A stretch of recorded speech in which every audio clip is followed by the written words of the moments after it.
Hello, welcome to today's live. So I know we have a lot of Candida themed content recently, but I'm warming you up for the Candida workshop that we've got coming tomorrow.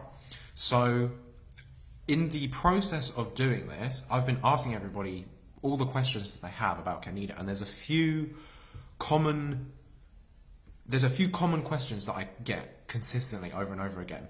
And I want to answer those even outside of the workshop so that everybody can have access to these as a understand the answer to these questions. So, first of all, I get the question: why is this such a common problem, and why is this problem so widespread, and why does it affect people in so many different ways? So, first of all, if you have any type of symptom that's presenting that is an indicator that you have a yeast issue. So this could be like toenail fungus, this could be yeast infections in the groin, in the mouth, in the skin, anywhere. If you've got any type of indicator physically, exteriorly of fungus, you must have a dysbiosis in the gut. My hands are, I've just been using turmeric, look, they're all orange. Your gut flora dictates the flora of all of the rest of your body. So in order for you to be expressing with some type of fungal infection, you have to have some level of dysbiosis in the gut. Your body is not sterile. You have organisms everywhere. They're predominantly on areas where you have a mucosa. So that's, if you touch anywhere on your body that's wet, that's a mucosa. So your eyes, your nose, your mouth, all the way through your digestive system, your lungs as well, and your butthole on the other end. And also in men and women, this is like the genitalia as well. So the parts of the genitalia that are wet, these are also mucosa. So there's a lot of organisms living here. So and even the skin is technically not a mucosa, but it still has its own microbiome. And even inside our body, we have a microbiome in our brain. We have a microbiome in our liver. We have a microbiome in our lungs. In every single organ, we have a microbiome. And the place that influences this the most is the colon and the small intestine, because this is where we have the largest population of organisms.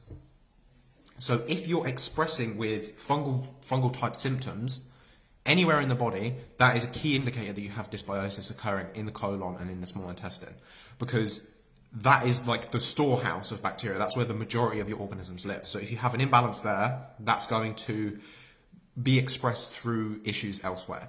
Doesn't have to be. Some other key indicators of yeast type issues. So this is the Candida workshop, right? But the spectrum of yeast issues goes far beyond just Candida. That's just the common like catchphrase. That's the thing that people will see the most, but it goes far beyond that.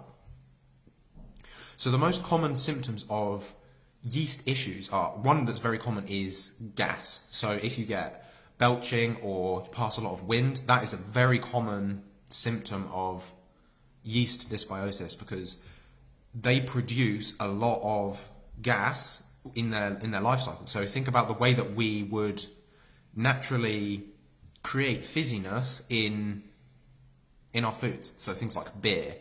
So that's a good example because it's fizzy. But even in like the way that we make bread rise, that is a yeast doing that. It's producing gas. On top of that, kefir, that's a probiotic yogurt type drink that has yeast in it and it's fizzy. And this is because they produce lots of gas. So if you get a lot of gas as a digestive symptom, that's a good indicator that there's some kind of yeast imbalance.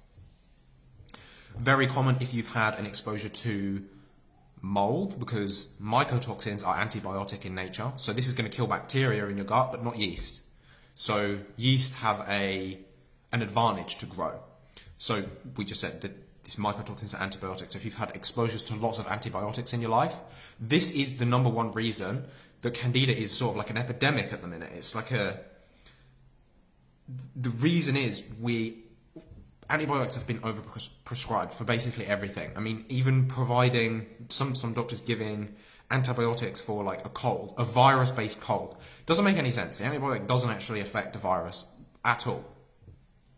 But what's happening is our diversity of our microbiome has been diminished and diminished and diminished, and these antibiotics don't affect yeast. So as the bacteria levels go down, nature abhors a vacuum, which means wherever there's fertile ground, something will grow. And if you're constantly being exposed to antibiotics, the bacteria levels come down. Something else has to grow to fill it there. And these antibiotics have created an environment where it's easier for yeast to proliferate because the bacteria can't grow. And what happens is the bacteria that are supposed to keep our yeast in balance aren't there. So the yeast kind of grow a little bit out of control because they don't have the things that keep them in balance. And that's a huge... If you can take one thing away from this video, I want you to change your perspective on yeast and how it works and how to resolve this issue. If you are building a healing approach around Candida, where you're trying to starve it and you're trying to kill it, it's very unlikely to succeed. And this is because we have a very severe misunderstanding of how this works and how this is caused and the function of yeast and what's actually happening that causes yeast to overgrow. So instead of trying to just kill it, so again, this is looking at that example. So we had lots of bacteria, we had lots of yeast, we take antibiotics, bacteria level comes down, so yeast levels come up. And now the approach that we use is, oh, let's try to kill the yeast, we bring it back down. The thing is, the yeast is still there's still more of it than the bacteria. So when they grow, the bacteria might come up a little bit, but yeast is still it's got more of a foothold. So instead what we want to do is utilize probiotics, fermented foods, different types of things that we can use to begin to restore this balance. So first of all, this is less harsh. Lots of the times when you take like a prescription antifungal or the common treatments are things like neem oil or oil of oregano, high strength like caprylic acid or grapefruit seed extract. These things are really aggressive and they like nuke the microbiome. They just kill everything. We don't want to kill everything. We want to restore balance. That's where health is found. It's all about balance. If you look in nature, it's all about balance. If you look in a healthy person's microbiome, it's not that they don't have any yeast, it's that the yeast is in balance, and it's the imbalance that causes these issues. So we can look to restore this balance by providing those beneficial species that are supposed to keep it in balance. And if we want to go about lowering the levels of yeast, we can do this more gently. So even the use of herbs, these very refined herbs, is too aggressive more often than not, and it can cause horrible symptoms. And something else to consider is that the yeast aren't always present just because there's space. Sometimes, and actually this is more often than you would think, the yeast actually they're actually a probiotic to us. They provide a level of service. They're there to help us. So yeasts can help stabilize our blood sugars. So if your blood sugars are completely out of balance all day, having an overgrowth of yeast is actually helpful because they can help to stabilize your blood sugar levels for you. If you're exposed to some level of environmental toxicity, a really common one is mercury from amalgam fillings. If you're exposed to mercury on a consistent basis from amalgam fillings, not only will you not be able to kill Candida, you will not be able to kill it off. You'll really never get rid of it. Even if you're on prescription antifungals, you will never get rid of it. But one step further than that, you don't actually want to get rid of it, because what Candida is doing in this case is it's your body using this organism to protect itself. So Candida, especially, so the most common one, Candida albicans, really likes to eat mercury. It likes to bind it and break it down and remove it from your body. So if you're being exposed to these environmental toxins on a very recurrent basis, not only will you never be able to get rid of it until you have removed this source of toxicity, you actually wouldn't want to get rid of it, because this organism growing the level that it is the adaptive response that your body is using to try to keep you healthy. So if you kill it, if you inhibit your body's natural healing, balancing response, you are going to feel worse as a consequence. And this is why many people try to resolve these issues, heal these issues, without chasing this all the way back down to the root cause. Like the root cause in this circumstance is chronic mercury exposure. If you are chronically exposed to mercury, you will never be able to remove this yeast, and you would never actually want to, because this is what's keeping you as functional as you can be in your current environment. So instead of killing the yeast, we need to go back one step further and say, oh, we need to resolve this chronic toxic exposure. Get rid of the chronic toxic exposure and simultaneously provide the body with what it needs to find balance again. So reincorporate these beneficial organisms, the ones that you find in fermented foods, or the probiotics, like the lactobacillus and bifidobacterium are really sort of like the gatekeeper species that really help to set a good foundation for all of the other microbes in the gut. So if we remove the reason that the yeast is there, so we remove the metal exposure, provide these balancing organisms, it comes back into balance by itself, and you don't need a harsh killing protocol. You don't need it. You don't get this really hard die-off. You've got to remember, if this yeast is eating this mercury, and you go in and you kill all of this yeast, all of the mercury that they've been eating now gets released into your system, so you feel like crap, and the mercury that's continually being released, you now have nothing to help you remove that from your body. So you're now going to feel crap because you're being exposed to that all the time. Mercury being a potent inflammatory molecule, it gets lodged in your fatty tissues, so this can cause weight gain, this can cause brain fog. When this mercury gets stuck in the myelin sheath, so you can imagine in your brain and in your nervous system, you've got this myelin sheath, which is sort of like if you get like a cable that's got this plastic coating around the outside and this metal filament in the middle. The myelin sheath is like the plastic coat around the outside. It's what keeps the nerve insulated. If you've got mercury in the sheath, the conductivity is lost, so the nerve signals don't travel properly. This can cause brain fog. This can cause multiple sclerosis. This can cause peripheral neuropathy. This can cause a lot of different things. On top of that, mercury, fat-soluble toxin, can get stuck in any fatty tissue in your body. So a really good example here is the bilipid membrane in a mitochondria. So your mitochondria are what create energy for you. And they do so by passing, I'll break it down, make it simple. They basically pass a molecule of your food, they bounce it along these 5 pylons, and then you have energy. And if the mitochondria is damaged in any way, you lose one of these pylons, and this could be because of a mercury toxicity. So you lose this pylon, and now your food is going bang, bang, bang, and it's flying off as a pro-inflammatory molecule, and you don't have energy.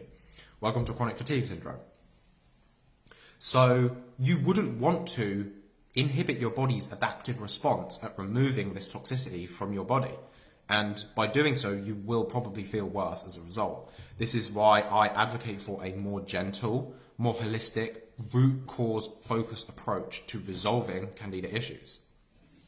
Which brings me very nicely onto the Candida workshop. So we have a workshop tomorrow. It's a live workshop. You come along.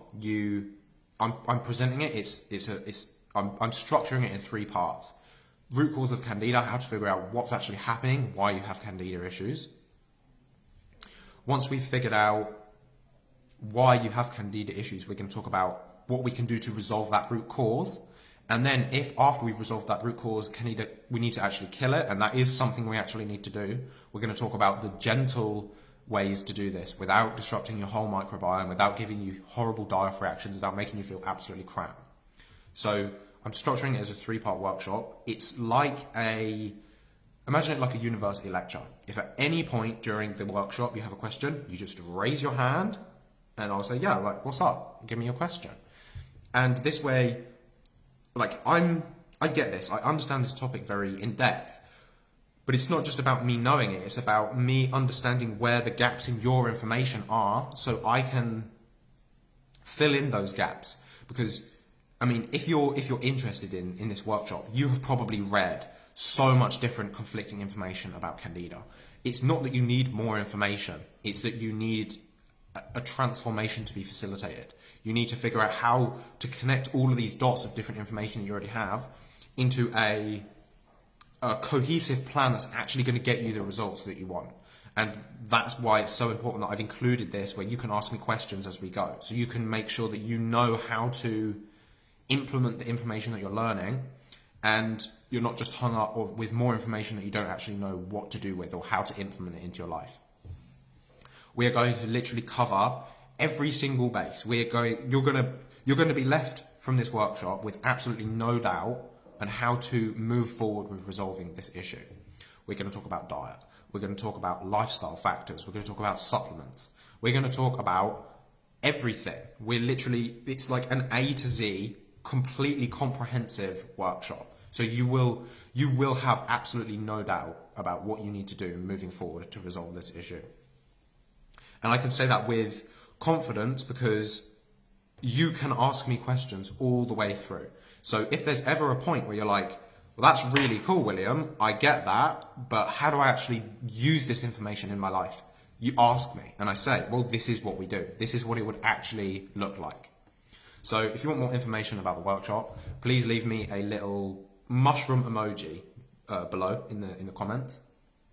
We're going from root cause, we're talking about how to know if Candida is an issue, we're talking about testing, so we're going to look at all the different types of testing. So this goes from symptom expression to functional testing, lab work, stool tests, organic acids, bioresonance. We're covering everything. This is the only resource that you need to resolve Candida issues. I'm making this very in-depth and very compact. So if you have any questions that you want added to the workshop, please leave me them as a comment below. And if you want more information about how to join the workshop, leave me a little mushroom emoji below. It's a €20 entry fee. And if you are in the Health Potion Academy, you already have complimentary access. So you will receive an email inviting you or giving you information about how you can join that today, very shortly. So if you need anything, please let me know. If you have any questions, please let me know. And I hope you have a lovely day. I'll see you soon. Goodbye.